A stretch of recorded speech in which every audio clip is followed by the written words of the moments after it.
What if, like, if you pack the light one a little bit tighter and you didn't pack the dark one a little bit? Science, you know, this proved nothing.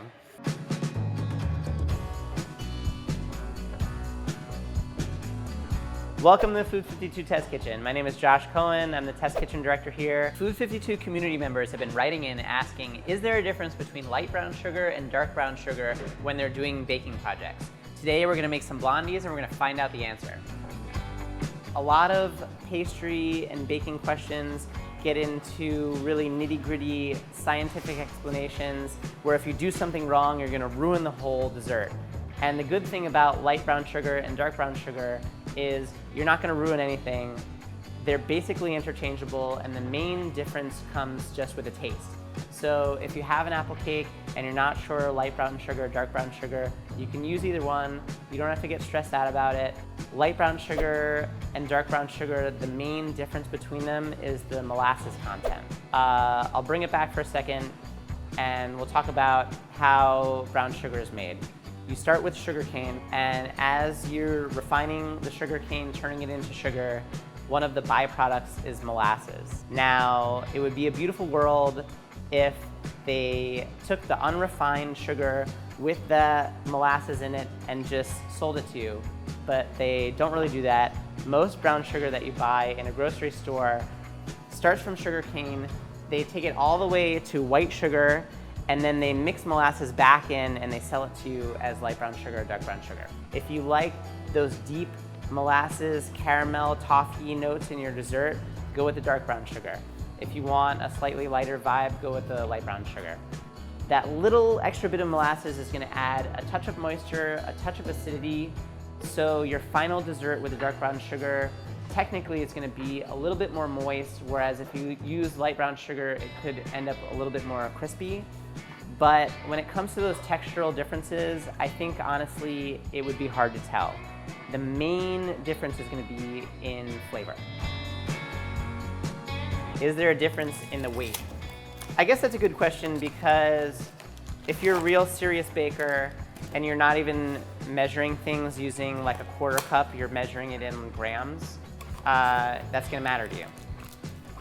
All right, so I'm gonna take 1/3 cup of light brown sugar and we'll weigh it, and then 1/3 cup of dark brown sugar and we'll weigh it, and we'll see if there's a difference. The dark brown sugar should be a little bit heavier because it has that extra molasses, like moisture content. I wonder if it matters though, like, what if you purchased one like a long time ago and it dried out? So that technically you would have to like buy them at the same day. All right, 1/3 cup of light brown sugar, that's 53 grams. You wanna guess how many grams the dark one will be? Use your psychic powers. 58. The truth is, even if one is a few grams heavier than the other, like I said earlier, texturally, I don't think it's really gonna affect the final product, whatever it is you're making. The true difference is gonna come in the flavor. All right, here's 1/3 cup of dark brown sugar. What do we say? 58, that's my guess, 58. Gabriella. 55? Nah, it's basically the same. You know what though? What if, like, if you pack the light one a little bit tighter and you didn't pack the dark one a little bit? Science, you know, this proved nothing.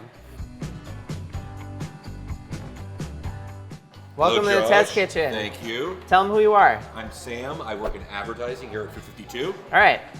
So what we're working on today is a taste test. We made 2 batches of blondies, one with light brown sugar and one with dark brown sugar. All right. Your job is to just give us your natural reaction, whatever you experience, texture-wise and also flavor-wise. Texture and flavor. You could take 1 bite of each. The question is, does it even matter if you use light brown sugar or dark brown sugar? Got it. Does it even make a difference? All right. So go for it. I could taste with you too. All right, which one should we start Let's with? start with the light. All right.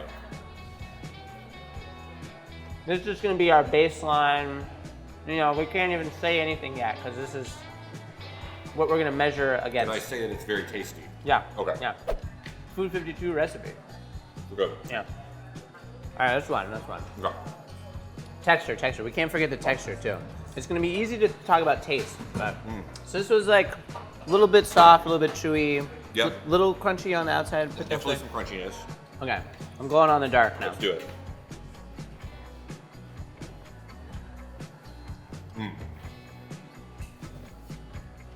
A little different. Much different. Softer. Yeah? Still a little bit of crunchiness. Yeah. That one was delicious. Yeah. This one's much more delicious. Why more delicious? What would you say? The sweetness just seems more balanced. It has almost like a cookie dough right in there. Yeah. We'll take one more bite of that. Yeah, yeah. For me, I'm getting, if you think about these as like musical instruments, this has like a deeper, more of like a bass vibe. I can definitely get the sugar much more in here, but it's more balanced. Yeah, I like your music analogy. Yeah. Now, what we were talking about earlier, you weren't here for the science portion of this. Oh. Dark brown sugar has a little bit more molasses in it than light brown sugar. So we were expecting it to be a little bit moist, more moist, because it has that extra content. And I think that happened.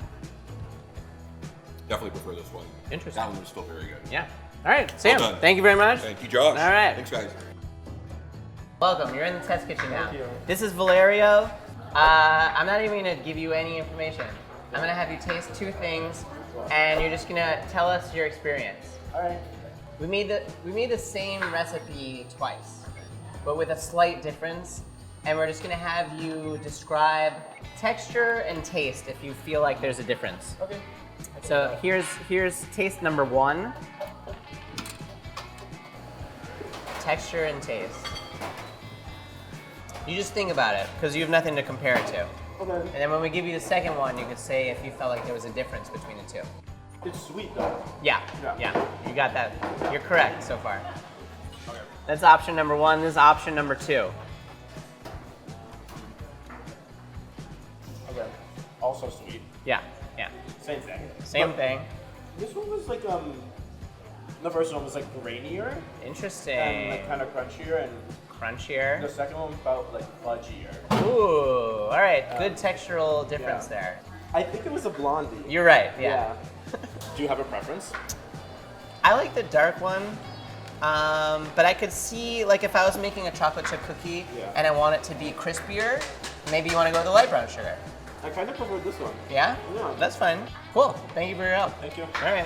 I'm a huge advocate, proponent of getting creative in the kitchen, testing stuff out, like listening to your heart, basically, where you shouldn't be bound by what it says on the page of a recipe. When it comes to baking, when it comes to pastry, there are times definitely where it's science and you have to follow literally what it says. But I think everyone should sort of like loosen up a little bit. I want to say almost like there's no mistakes because there's infinite roads toward success.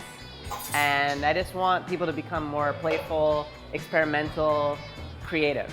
The recipe is a guideline, it's not like a dogma. That's my approach.